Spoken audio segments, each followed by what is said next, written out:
किछि दिन हेलानी आपण माने देखुछन्ते बलांगीर रे विभिन्न न्यूज मीडिया रे छुआ तथा महिला मानकर उपरे अत्याचार रो कथा बाहरी छी। किछि दिन आगु मध्य बलांगीर रो खपराखोल ब्लॉक रे गोटे छुआ बिक्री हेबार मीडिया रे न्यूज बाहरी थिला। ताकू जदि बीजेपी रो सरकार ताकू प्रिवेंट करबा लागि असफल हेथिला हेडा मध्य तांकर उपमुख्यमंत्री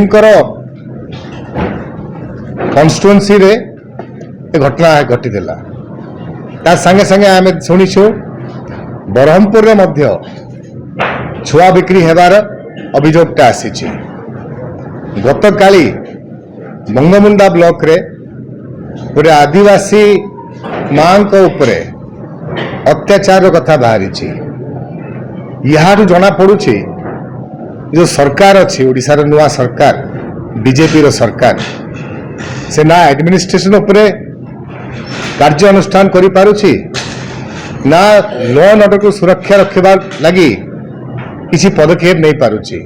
नवीन पटनायक रो जहाँ भी पॉवर्टी पाई सेफ्टी नेट थिला सोशल सिक्योरिटी नेट थिला सेटा ग्रासरूट रे से सब योजना फेल करवा के जाउछि तथा लॉ एंड ऑर्डर सिचुएशन टा खासकर लेडीज मान को ऊपर अत्याचार और छुआ मान को ऊपर अत्याचार टा बढ़ी जाउछि।